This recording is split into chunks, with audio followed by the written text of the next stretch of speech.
special features or characteristics of or greatness of Indian culture or Bharatiya Sanskruti. The special features or characteristics or greatness of Indian culture or Bharatiya Sanskruti are innumerable and cannot be described in details. Some most important features I am citing now. First, Indian culture or Bharatiya Sanskruti envisages and provides for adherence to Varnashrama Dharma, four grand goals, Purushartha Chatushtaya, four stages, Ashrama Chatushtaya, four divisions or four classes, Varna Chatushtaya, four spiritual qualifications, Sadhana Chatushtaya, in human life for achieving gradual evolution towards the Supreme Being, the original source, and for living an ideal, successful, complete, fulfilled, purposeful, prosperous, happy, and peaceful ideal human life upon the earth plane. Indian culture or Bharatiya Sanskruti prescribes achievement of four grand goals of ideal human life, that is dharma, righteousness, artha, economic prosperity, kama, fulfillment of vital worldly desires, and moksha, liberation of soul. It accords primary and supreme place to dharma, righteousness, and moksha, liberation of soul in human life, and therefore it is predominantly dharmic, religious or righteous, and adhyatmic or spiritual. Dharma and adhyatma are the life's part and parcel, and the very life breaths of the people of this country called India or Bharata. Nevertheless, it does not ignore artha or economic prosperity and kama or fulfillment of vital worldly desires, but recognizes, accepts, and accords those grand goals their due places in human life. These arrangements lead to acquiring of lasting happiness and eternal peace, besides achievement of true material prosperity and fulfillment of legitimate vital worldly desires in human life. Third, number 3, Indian culture or Bharatiya Sanskruti exhorts the people of India or Bharata to believe in the principles of common fatherhood of one God and universal brotherhood of all human beings upon this earth planet. The whole universe is one family, and let all people of the world become happy. Keeping this in view, the people of this country understand, accept, and tolerate the people and their religions and their cultures of all other countries of the whole world, and also maintain unity of religions and offer prayer for peace of all people of all countries throughout the whole world. Indian culture or Bharatiya Sanskruti is broad, inclusive, and pluralistic. It understands and believes that from spiritual point of view, the entire human race is one, that all religions speak of the same essential truths of religion, and that the Bhagavana of the Hindus, the Allah of the Muslims, and the God of the Christians, and Almighty Supreme Being are one. It further understands and believes that truth is one, but the Vipras or the wise can speak it in different ways. Therefore, it has tolerated the religions of others and has given place to such religions in its fold. Therefore, also, together with the people of the Hindu religion, the people belonging to Muslim and the Christian religion, as well as all other religions, live amicably, cordially, harmoniously, and peacefully in this Hindu majority country. Number 5, the vision of unity in diversity is another special feature of Indian culture or Bharatiya Sanskruti. According to our culture or Sanskruti, the people from spiritual point of view see the same self or Atma or Ansa or part of the Paramatma or God in all living beings or in all people, irrespective of their religion, faiths, beliefs, caste, creed, class, sect, color, religion, language, etc., which are so numerous and diverse in our country. Also, the people of our country maintain and feel from national point of view as well as a part of patriotism and loyalty to our country and sense of belongingness and togetherness, unity among themselves and consider themselves as all as Indians or Bharatiyas in spite of such diversity.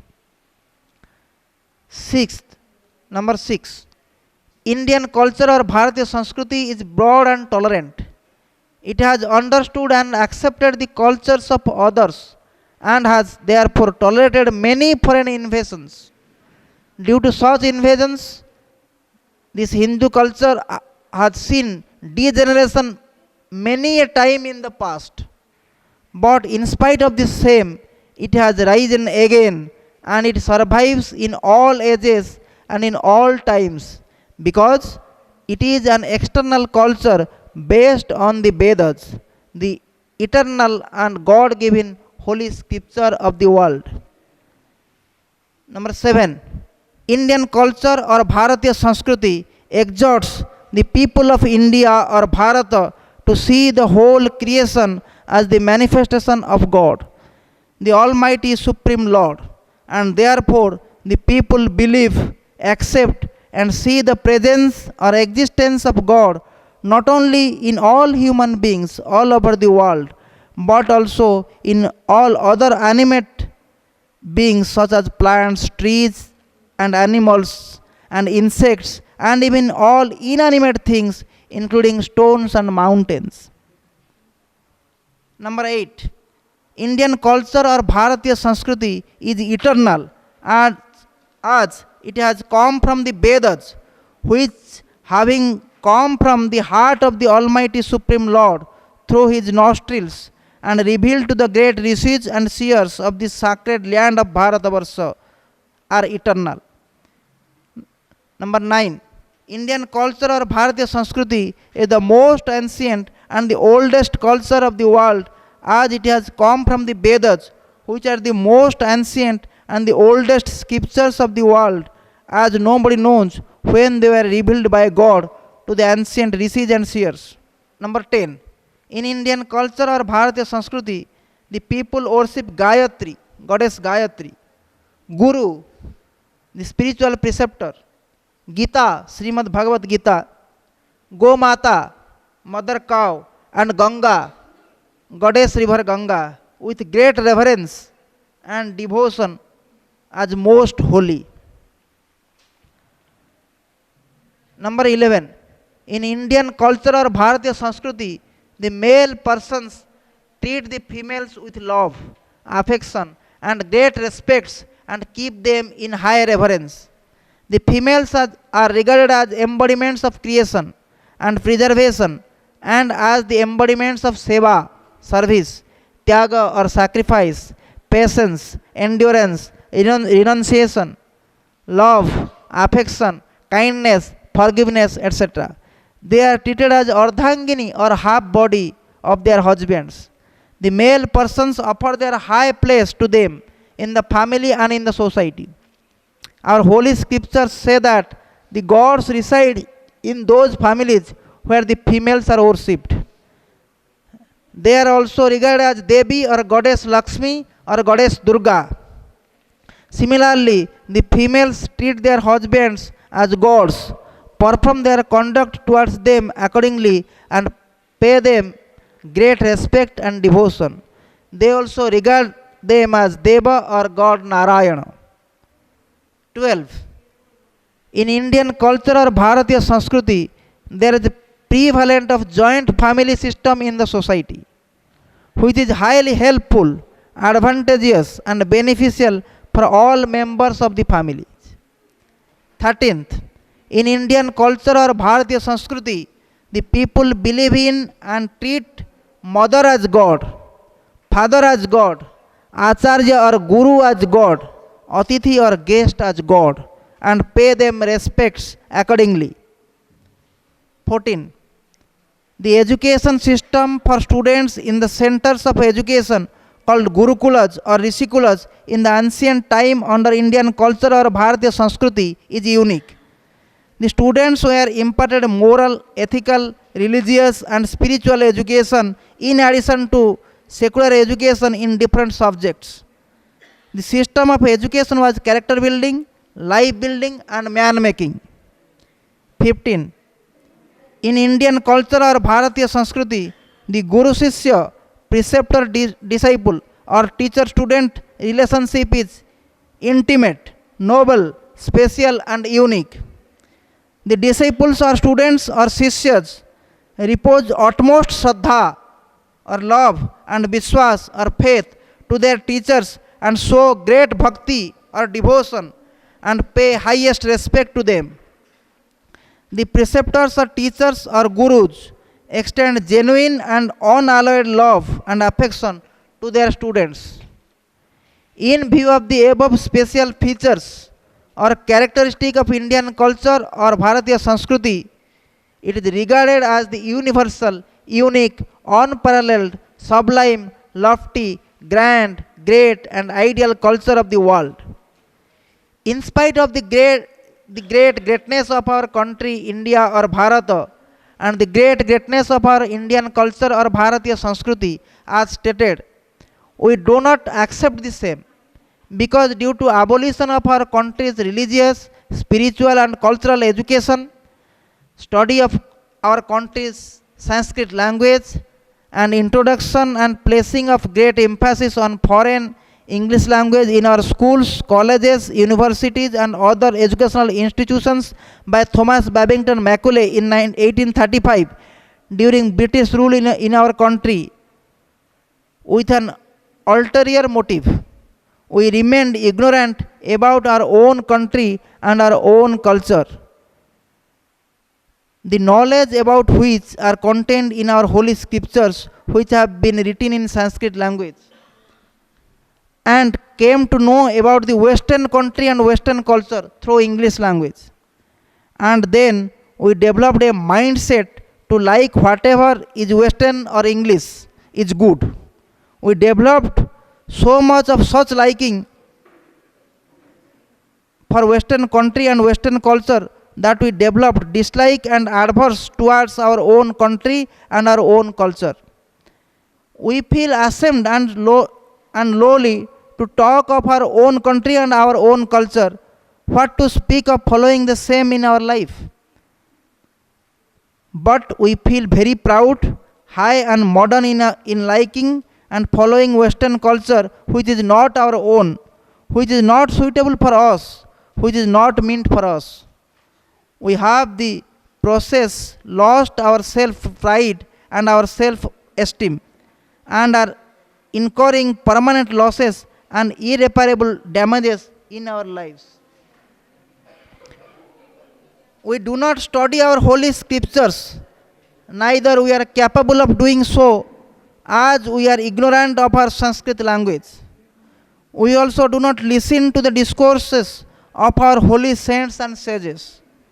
And even if we happen to listen to such discourses, we do not believe in their sayings and do not accept the same. But if the Westerners speak the same thing in English language, what our saints and sages say, then we readily believe in them and readily accept their sayings. In this blind manner, we have to build our mindset. In this situation of such Western mindset, let us read a few comments, observations, opinions, and views of some Western philosophers, thinkers, educationists, scientists, and eminent personalities about our country and our culture, and after reading the same, we will know, believe, and accept the greatness of our own country and our own culture. Dr. Paul Brunton, who has devoted his life to the study of Indian philosophy and yoga, holds that the West has little to learn from present-day India.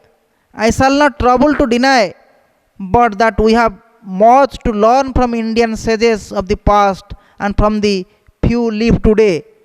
I unhesitatingly assert the secret India's spiritual life still exists, despite storms of political agitation which now hide it, and I have tried to give authentic record of more than one adept who has attained a strength and serenity for which we lesser mortals wistfully yearn.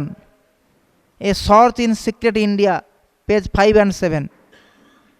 Nicholas Roerich says, Himalayas, here is the abode of rishis. Here resounded the sacred flute of Krishna. Here thundered the blessed Gautama Buddha. Here originated all Vedas. Here lived Pandavas. Here Aryavarta. Here is Sambala. Himalayas, jewel of India. Himalayas, the sacred symbol of ascent. Oh, Bharata, the beautiful, let me send thee my heartfelt admirations for all the greatness and inspiration which fill thy ancient wisdom, for glorious cities and temples, thy meadows, thy deobans, thy sacred rivers, and majestic Himalayas. The great French savant Sylvain Levy says, from Persia to the Chinese Sea, from the icy region of Serbia to the islands of Java and Borneo, from Oceania to Socotra, India has propagated her beliefs, her tales, her civilization. She has left indelible imprints upon 1/4 of the human race in the course of a long succession of centuries. She has the right to reclaim in universal history the rank that ignorance has refused her for a long time and hold her place amongst the great nations, summarizing and symbolizing the spirit of humanity. About 100 years ago, while delivering his lectures at Cambridge in 1882, Professor Max Muller, an eminent modern German educationist, said, if we were to look over the whole world to find out the country most richly endowed with all the wealth, power, and beauty that nature can bestow, in some parts a very paradise on earth, I should point to India. The professor continued, if I were asked under what sky the human mind has most fully developed some of its choicest gifts, has most deeply pondered over the greatest problems of life, and has found solutions of some of them which well deserve the attention even of those who have studied Plato and Kant, I should point out India. And if I were to ask myself from what literature we the Europe may draw the corrective which is most wanted in order to make our inner life more perfect, more comprehensive, more universal, in fact, more truly human a life, not only this life, but a transfigured and eternal life, again I should point to India. Will Durant, a well-known modern American historian, says, India was the motherland of our race, and Sanskrit the mother of Europe's languages. She was the mother of our philosophy, mother through the Arabs of much of our mathematics, mother through the Buddha of the ideals embodied in Christianity, mother through the village community of self-government and democracy.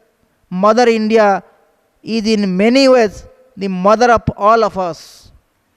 In view of the above facts, our country, our motherland India or Bharata is a great, glorious, lofty, unique and ideal country in the world. Our Indian culture, our Bharatiya Sanskruti is also great, glorious, lofty, unique and ideal. Therefore, friends, let us love our great country, India or Bharata, and our great Indian culture or Bharatiya Sanskruti. And let us follow our great Indian culture or Bharatiya Sanskruti. Let us live our life on the pattern as has been exhorted in our Indian culture or Bharatiya Sanskruti. And then let us shine as a true Bharatiya, radiate as a real Bharatiya, and feel proud to be a genuine Bharatiya.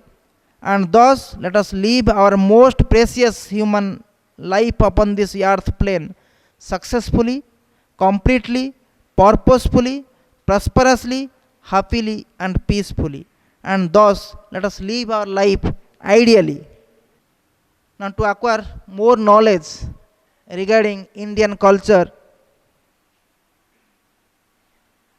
for acquiring detailed knowledge on this topic, please study the lesson number 8 on Indian culture, Bharatiya Sanskruti, in volume number 10 of the book Youth, Arise, Awake and Adopt the Right Path of Life, written by Swami Sivananda Saraswati and Swami Chidananda Saraswati.